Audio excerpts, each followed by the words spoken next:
Hello friends, be ready for the dictation. Start.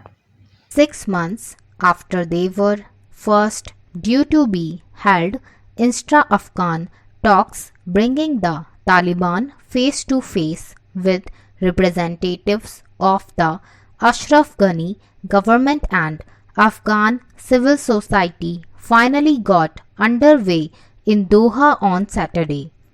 The talks, which were a key outcome of the US Taliban and US Afghanistan agreements signed in February this year, have been delayed for many reasons. To begin with, the Taliban set preconditions, including the release of all its prisoners, while not accepting the basic requirement of a ceasefire. There were also delays over the composition of the Afghan negotiating team led by Chief Negotiator Massoum Stanigzai and differences over appointments between the former rivals President Ghani and Abdullah, who was appointed as the head of the High Council for National Reconciliation. There were even concerns over whether the all-male Taliban team would deal with the negotiating team, which includes 4 women. However, the biggest obstacle was the release of more than 500 Taliban prisoners and about 1,000 Afghan soldiers and others held by Taliban militia as stipulated in the agreements with the US last month.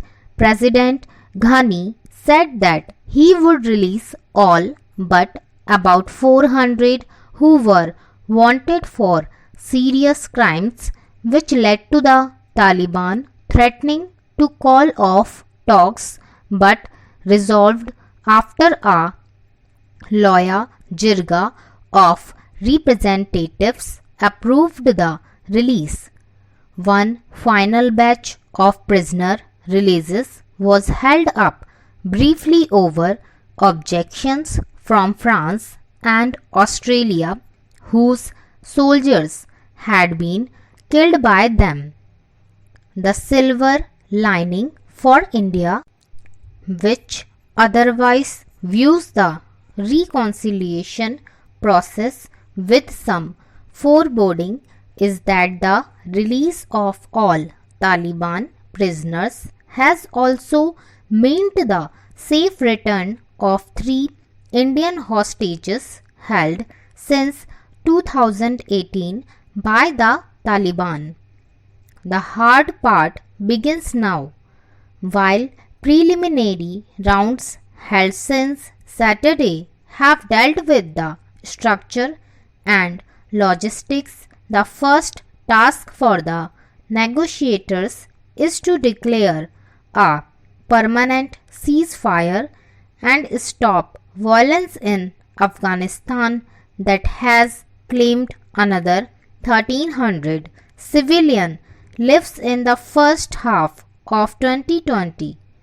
More difficult challenges will emerge as they grapple with the Taliban on how to shape Afghanistan's future and whether they can retain the constitution and political processes while bringing the insurgents into the mainstream. With the Ghani government giving the green signal for the talks in Doha, India has modified its stand, and External Affairs Minister S. Shankar attended the inaugural ceremony in Doha via video conferencing. It was the first ever address by an Indian official at a gathering that includes the Taliban that India still maintains is a terror group, while stating that peace in Afghanistan as a result of Afghan-led, Afghan-owned process is a desirable outcome. He made it clear that India hopes it will not come at the cost of gains made by Afghanistan in the post-Taliban era, including democracy, institutions of governance, and the rights of minorities and women. Stop. I hope you liked my dictation.